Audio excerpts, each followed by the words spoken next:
Hi everyone, it's Marianne from Happy Paper People, and I just wanted to jump in today and do a really quick and short tutorial because on our Facebook group, Happy Paper People, Julie Parker posted a picture of some really beautiful little seed packets she had made, and several people were asking how to make them, and it is probably a little laborious trying to explain it to somebody. Much easier to look at a tutorial. So I told her I would put a tutorial up. So while it's fresh in your mind from seeing Julie's, then you can know how to make them. And Julie or I can find hers and comment on it to bump it back up to the top. So in case you don't find it in the feed, you'll be able to see that. So you can find Sharon, my YouTube and Facebook collaborator and good friend, and I both on Etsy, Marianne's Craft Design, and Texture Muse. And I'm also on Instagram as Marianne's Craft Design. So join us on Facebook on our Happy Paper People group. We're having a great time over there. Okay, so this is a seed packet. Now, seed packets are different sizes. They can be as tall as you want. They can be as wide as you want. This is a fairly short one. So the next one that we'll make, this is the prototype, so the one that we'll make together today will be a little bit taller, and we're going to make that out of a book page. And I just grabbed a Gardener's Handbook book page because I thought that would be very appropriate for a seed packet. You think? I think, looking at which side we want to use there. So these are just really cute. You can make it stand alone so that you clip it on the side of a page into a journal, or you can actually glue it on a page in a journal like this, and then you can put cards and whatever you want coming out of it. Just grab a piece of paper, whoops, so that you fill it up in the journal for somebody, or you could even use it as on a gift. You can punch a hole and use it as a gift tag and then stick a little note to them inside, or a coupon or a gift card to something, and have that be your gift card when you give the gift. So let me get this up and see if you can see there. Okay, so I went ahead and used scrapbook paper on this one that already has a nice floral print on it. And then I put a couple of, what do we call them? They are flower fairies. I almost forgot what they're called. These are flower fairies. So put a couple of tiny flower fairies there, and a phrase, all things grow with love. So just a very simple decoration there. So let's make one out of this Gardener's Handbook, show you how easy it is to do. In fact, with this one, we can probably get two, even at that, and still have them taller than this. I wanted to make one that's a little taller than this because I'm going to be finishing up a couple of botanical journals, and thought I could use it in that one. So I think I want this to be the outside. Yeah, I think I like that as the outside. So I'm going to go to the opposite side, and I'm going to give you a little hint here. If you watched Sharon's tutorial, the last one that came out right before this one, she showed you how to make a seed packet. She just had it face the other way, and she didn't tell you it was a seed packet. If I'd been smart, I would have asked her to show you a seed packet at the same time, but it totally spaced my mind, you know, when she was doing that, to ask her to throw that in as well. So, but we have made like the coin envelopes and the, you know, like the bank envelope kind of things before. We've done those, so it's very similar. It's going to be super easy for you. All right, so you take your piece of paper, and this is, the width is going to be determined based by this piece of book page that we're using. And this one, I just folded one end over and decided that's about how wide I want it, and folded the other one. So it's really not technical, and it's really not difficult. So what we want to do is have these overlap, you know, so like the seed packet does right in the middle. And you can do it right in the middle. You can do it off to the side. Doesn't really make a whole lot of difference. So we're going to aim for maybe just over the middle as we put this side down. Very simply. Now this one we're going to bring over, and we want it to overlap a little. You know, when you see those packets, there's a little bit of an overlap in the middle because you don't want your seeds falling out. funny. I've gotten seed packets with seeds falling out of the corners. Okay, and then we're going to put this side down. All right, we're going to grab a cutter, and I think we're just going to cut this in half and make 2 out of it. So let me just check here quickly and see how long this is. Exactly, it is just over 9 1/4. So we'll cut this 9 1/4. Half of 9 is 4 1/2. Half of a quarter is an 1/8. So we want 4 1/2 plus an 1/8. You see how I got that? You don't have to have super great math skills. You can go at it the easy way or the hard way. And sometimes when it's late, and it's late right now, and I want to do something, it's just as easy to do it that way as to stop and actually use the math skills that I do have, because I do have some math skills. Yeah, I'm not one of those girls that shies away from math. Okay, so this says Gardener's Handbook on here. I wish that was up front, but it's not. That's kind of cool though. And this one does not say that, but we're going to embellish it anyway, so we're not going to see a whole lot of that. But I think, let's make, oh, that would be upside down. Okay, we'll just leave it like that. All right, so maybe when I put this in my book, I won't glue it down, but I will paper clip it to a page. That way, when you turn over the back, you'll see the gardener stuff there too, and maybe then I'll just embellish the back as well. All right, so we want to glue this down. Now, remember our rule on glue, always glue the shortest of the 2 things you're gluing. Well, which is the shortest, you say, on these 2? This one's coming over, so I don't want to go too far out there, but if I put glue in too far here, I'm going to glue it to the inside. Not good. So I'm going to put glue on the one on the bottom, knowing that it just is overlapping maybe 1/4 inch. And then I'm going to put that down and just gently do that because I really don't want to squeeze a bunch of glue out. There we go. Let that sit a moment, and we'll do this one. Just the same. Doesn't even matter that this book page is dirty. Of course, we like the grunge and junk journaling, but if you don't want the grunge, we're going to embellish it, so we're going to cover it right up.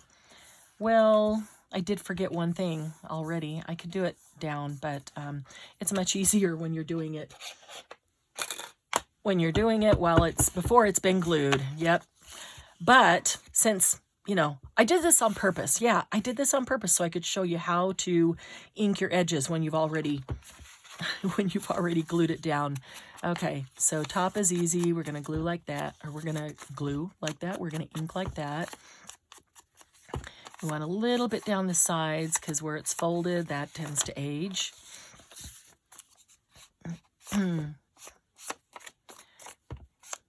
Okay, and then we want the bottom. So far, this is exactly like Sharon did, right? When she was showing you how to make bags for everything of every size. This is exactly what she did. Okay, we want to, I need a piece of scratch paper. Scratch paper should be right by me.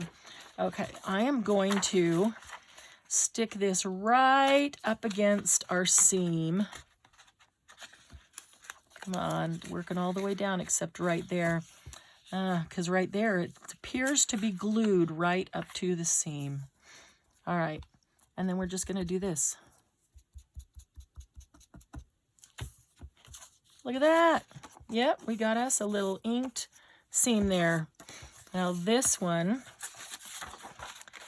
looks like that little edge is sticking up all the way down, so that should be easy to get. You could do it this way too if you want. I don't want to, now see, that's what I didn't want. I didn't want to get ink too far in, and that doesn't really matter too bad, honestly, because we're going to embellish it.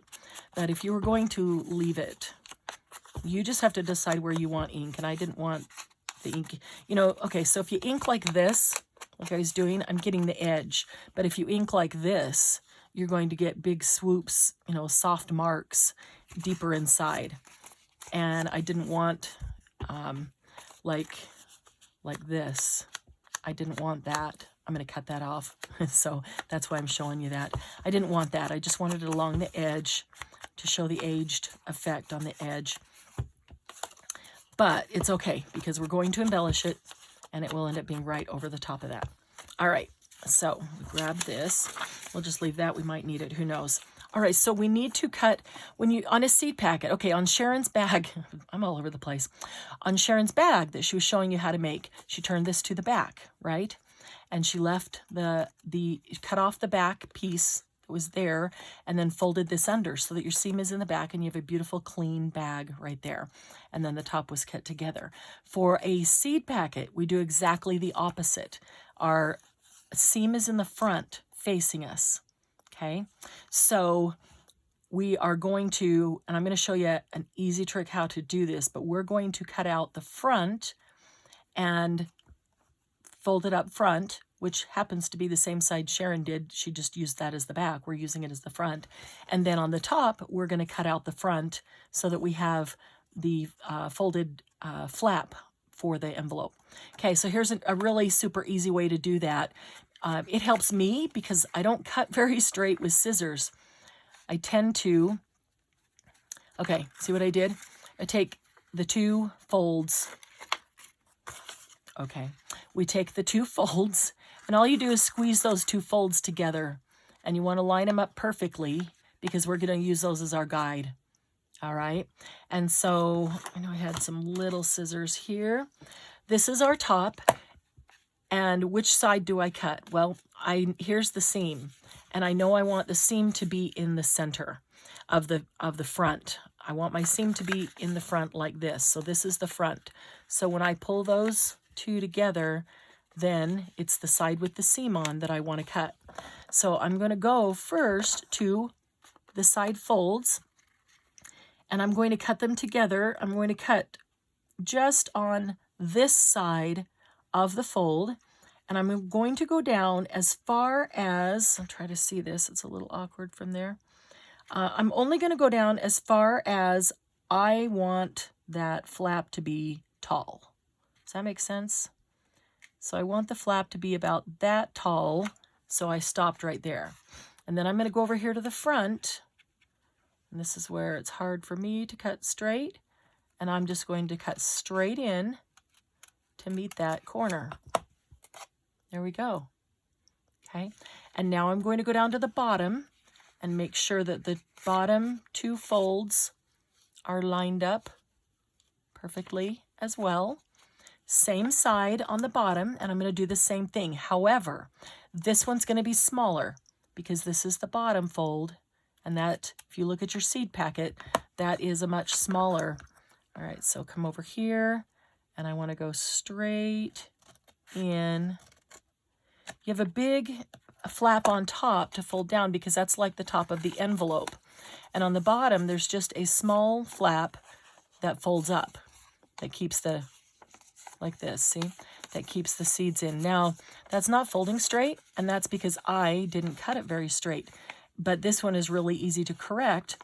If I see that I didn't cut it straight, okay, straight out from there, it was just a little low in the center, so I didn't go straight.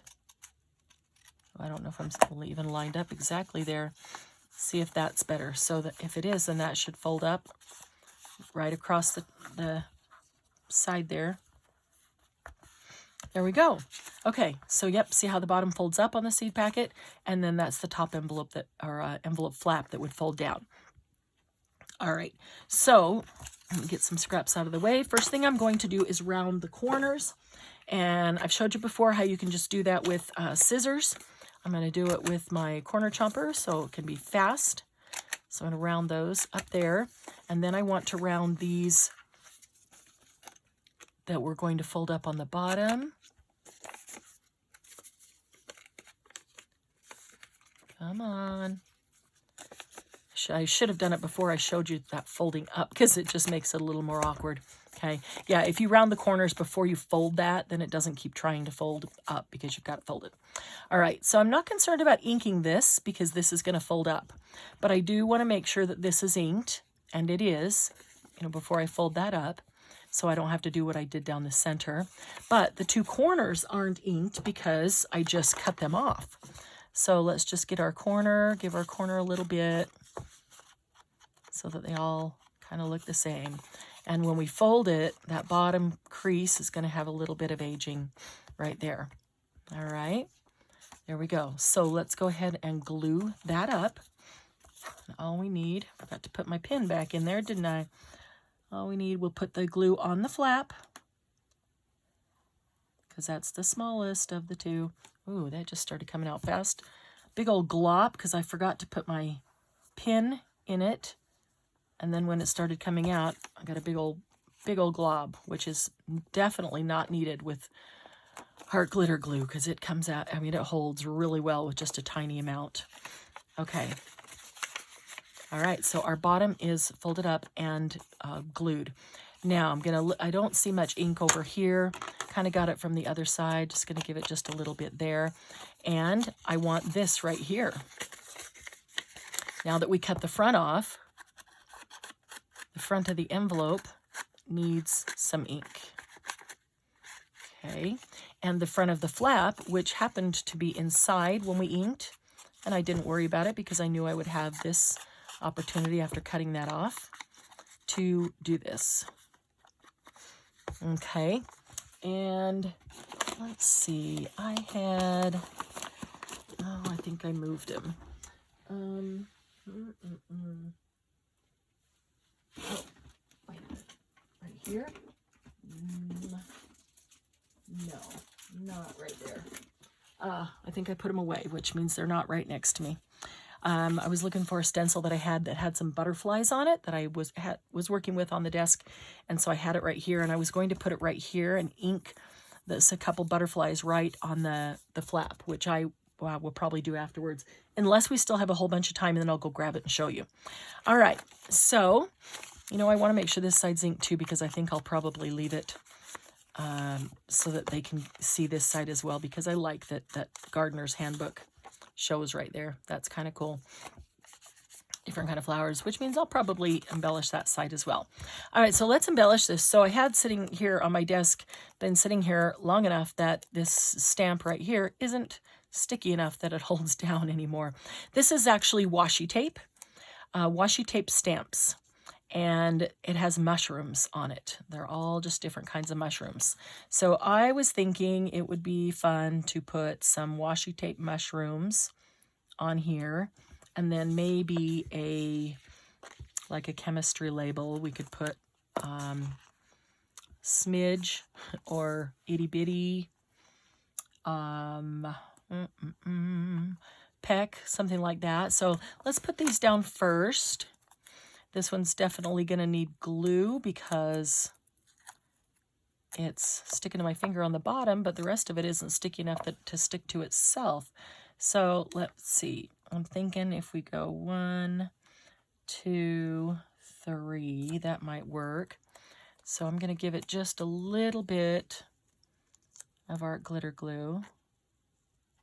Not too much. I don't want to give it too much. It doesn't need a lot, just a tiny, tiny little stream. And if I'm putting washi down and I want it to really stay really good permanently, I do always put glue on it, usually art glitter glue, because it dries really fast, and it's super great for anything that's paper. And I usually do put that on it just in case the washi tends to lift over time. I don't want that to happen.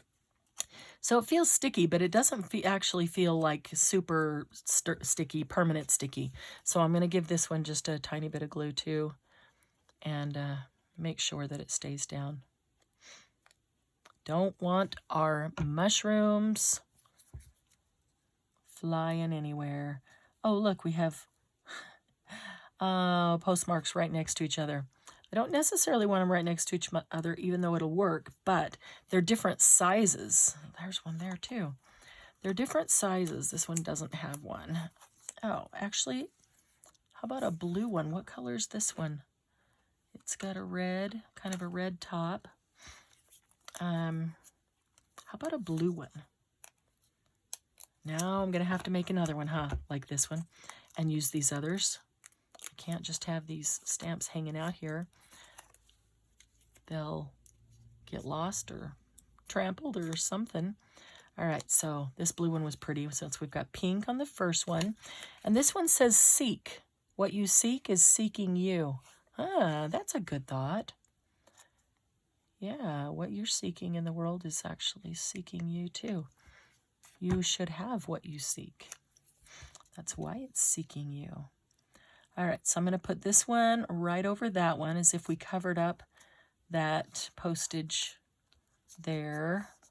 Okay, and then we're going to take this one and put it down here. So they all have canceled postage on them, but now at least they aren't on top of each other because they're not the same size. You can see that this one was smaller. Hopefully you can see that this one was smaller than that one right there. So, okay. And now, let's see. Would smidge look okay right there? Kind of like smidge. I almost feel like we could use more stamps on there because those are so light. What else have we got sitting right here? Let me stick that on my lamp for a second while we look around. What a flower. I've got some flowers in here. I don't remember exactly which ones they are, but we could probably find something with a little color to add up there. Okay. We could do that. Or a bit of lavender right there. What else have we got? What else have we got? That's pretty, but is that too light? Kind of matches the color there and draws it in. This is really pretty. I have irises. This is an iris. I have irises of this color in my backyard right now. Dozens of them. I love them. They're so pretty. What about that? Think that works? I just don't know. Oh, there's another one. Isn't that pretty? You know what? Let's just do that. Let's just do that. First, have to ink the edge. I don't like this big, bright white. I don't mind when the sticker is white like that as long as I can ink the edge and dim it down a little bit. Because it's all vintage, and then you get the edge of a bright white edge of a sticker on there. And it's very distracting from the rest of the vintage look. So now, here's the trick. The trick is trying to get the sticker off, the backing off the sticker on camera. Okay, I'm taking off my glasses so I can get closer and see. And there we go. All right. That'll remind me of my garden every time I see it. I have that huge patch of them in the backyard. All right, now how about our smidge here? I think we can put smidge right there. Will that work? I think that will work.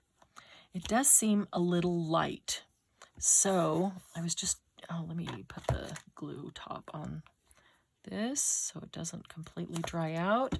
And our ink top on that. I was just doing this on something else, and I noticed that this pencil needs to be sharpened, but it's a just a water-soluble graphite pencil. And I know that there are specific ones for this, but honestly, I use any watercolor pencil of any color, but any watercolor pencil will work for this because watercolor means that it's water-soluble. So all I'm going to do is outline each of these things. Probably should have given a little vintage edging to that one too. What is that? Little piece of fur or something in there. Okay, so we're going to outline these, and they do have the scalloped edges. So we're going to see what happens with that. Not going right up to the edge there. Not even a perfect outline. See how simple that is? I'm running the pencil around it. Sometimes it hits the scallop and makes scallops, And sometimes it doesn't hit the scallop. It's not even right exactly next to it. That's okay. But what we're doing is giving it a frame, a border.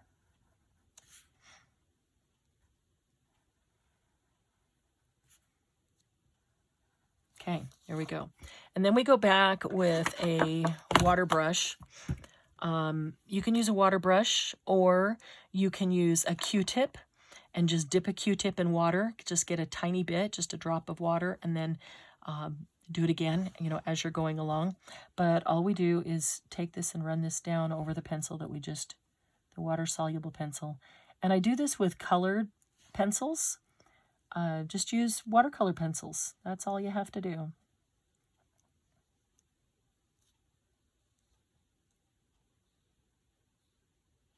Oh, I didn't even get right on the edge of that one. I kind of misjudged.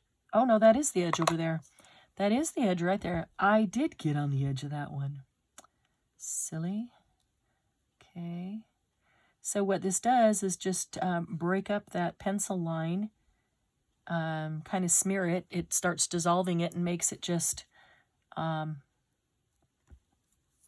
expand. Let's see. I went over that one, so I probably should do this one here. And probably should do that one there. Okay. And all it does is add a really nice, messy frame around your item, whatever it is that you outline. So let's get the smidge. And like I said, watercolor pencils, any watercolor pencil works great. And so if you wanted it to be a color on, you know, something that is just light and you want to emphasize it a little bit, see, I could have taken a pink or a red, maybe a red, and outlined these. But I, you know, kind of just like that graphite pencil look on some of these really natural things, and it's going in a botanical book. So there you go. So there, in a nutshell, is the seed packet. Thanks, Julie, for making those and bringing them to the Happy Paper People group with your picture. They were really, truly beautiful.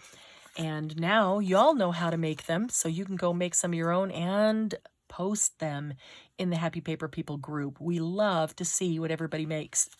The best part is when you say, let's make seed packets, and then everybody makes them, and they're all different. I really love that. I really love looking at everybody's interpretation that is different, getting inspiration and ideas from everybody. So we don't want them all to be exactly the same. Now, I'm not saying you can't make it exactly the same if you want to. You can, by all means. But don't ever feel bad if yours is not the same, or if it's different, or you interpret it differently. Sharon and I both love to see different people's different interpretations of things. And that's why we started this group, so that we could see art through everybody's eyes and be inspired by everybody. And we have artists of all different kinds in this group. So thanks for joining me today. I invite you to join us on Facebook in the Happy Paper People group. I'll be back soon with another tutorial. And until then, stay curious and try something new.